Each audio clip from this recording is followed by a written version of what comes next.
ప్రయాసపడుతూ తన జీవితాన్ని తన జీవితం ఏమైనది భవిష్యత్తు జీవితాన్ని ఆలోచించుకుంటూ ఒక వేదనతో దుఃఖంతో జీవిస్తున్న పరిస్థితులు లోకంలో ఉన్నాయి.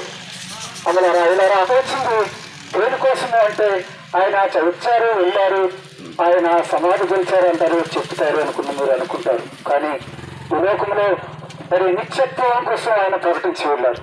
నిత్యత్వం అంటే మీకు అర్థం కాని విషయం ఏంటంటే మరొక ప్రపంచం ఉన్నది, భూమి కాక మరొక ప్రపంచం ఉన్నది. ఆ ప్రపంచంలో దేవుడు ఉంటున్నాడు. అక్కడ ఆయన కుమారుడైనటువంటి యేసు ప్రభు ఆయన పంపించి లోకంలో మరి యేసు రక్తము, పాపము, శాపము వీటి గురించే మాట్లాడతారు వీళ్ళు ఎప్పుడైనా మీరు అనుకుంటారు. నిజమే, ఆ యేసు రక్తము ఎంత పవిత్రమైందంటే ఆయన పరిశుద్ధుడు కనుక పరిశుద్ధంగా ఈ భూమి మీద మానవ జీవితాన్ని జీవించిన 30 సంవత్సరాలు ఎక్కడ మరి తడుకు వెడుకు లేకుండా పాపానికి దూరంగా బ్రతికిన దేవుడు యేసు ప్రభు. అనుకోవచ్చు యేసు క్రీస్తు పాపం గురించి ఎందుకు మాట్లాడుతున్నారంటే పాపంలో మరణించినట్లయితే నరకానికి వెళ్ళిపోతారు కనుక ఆ పాపం గురించే మాట్లాడతారు. ప్రతి పాపమును ఆయన మరి భూమి మీద నుంచి ఆయన తొలగించడానికి భూమి మీదకి వచ్చి ఉన్నాడు. రక్తం రక్తం రక్తం యేసు రక్తం ప్రతి పాపము నుంచి విడుదల చేస్తుంది అనే సత్యాన్ని దైవగ్రంథం బైబిల్ తెలియజేస్తుంది. మీరు అనుకోవచ్చును పాపము వల్ల వచ్చే జీతము మరణము. మనం ప్రతిదానికి ఒక జీతం ఉంటుంది, ప్రతిదానికి ఒక పనికి కూలి ఉంటుంది. అదే పాపం వల్ల వచ్చే జీతము మరణము. మనం మరణానికి పోవాలనుకుంటే పాపంలో జీవించాలి. మనం మరణం నుంచి తప్పించబడాలంటే యేసు రక్తంలో కడగబడి ఉండాలి. అనుకోవచ్చు కదా ఈ రక్తంకి ఏముంది విలువ అని మీరు అనుకోవచ్చు. అమ్మలారా, మీ అందరికీ తెలిసిన ఒక విషయాన్ని నేను తెలియజేస్తున్నాను.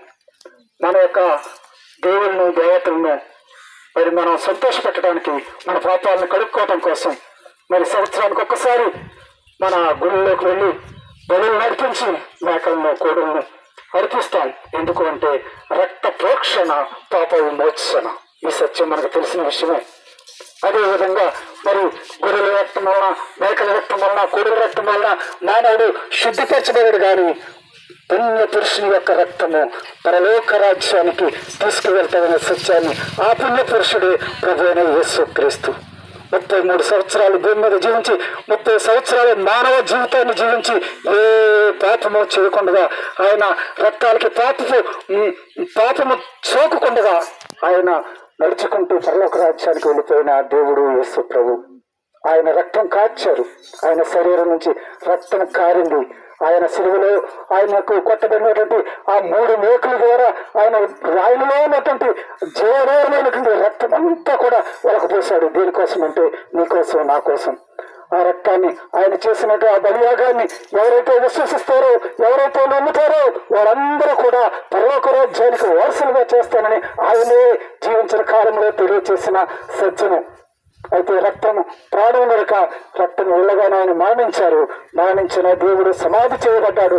సమాధి చేయలేని దేవుడు సమాధిలో కూలిపోలేదు. కానీ మరి మృత్యుంజయుడుగా ఆయన బ్రతుకున్న కాలంలోనే ఆయనే తెలియచేసిన మాటలు ఏంటంటే నేను 3వ దినాన లెగుస్తాను అన్నాడు. లెగుస్తానని చెప్పిన దేవుడు లెగిచాడు. ఆయన శిష్యులు కనపడ్డాడు. అందరూ అంతటా మారు మనసు పొందాలని వారికి ఆజ్ఞాపించిన దేవుడు ఆయన మరి ఆ యొక్క పెంతెకోస్తు దినాన్న మరి ఆరోహణమైనప్పుడు ఆయన తిరిగి వస్తానని సెలవిచ్చిన దేవుడు వస్తానని చెప్పాడు. మానవుడికి ఇచ్చినటువంటి వాగ్దానం ఏంటంటే నీ హృదయంలో కలవరపడనివ్వకుడు, నేను ఎట్లాగైతే వెళ్తున్నానో అట్లాగా నేను తిరిగి వస్తాను అన్నాడు. వస్తానన్న దేవుడు వస్తాడు. వచ్చినప్పుడు నువ్వు నేను కూడా ఆయన రక్తంలో కలగబడి ఉంటే, ఆయన యొక్క సన్నిధిలో మనం ఉన్నట్లయితే నన్ను కూడా పరలోక రాజ్యానికి వారసుగా తీసుకుని పోతానన్న దేవుడు వస్తున్నాడు. నన్ను విశ్వసించు. నేను నీ కుటుంబాన్ని దేవుని నామలో కట్టుకోవటానికి మీ యొక్క ఆలోచనలు ఉండాలని ప్రభుపేట తెలియజేస్తూ మాటలు ముగిస్తున్నాము. వస్తానన్న దేవుడు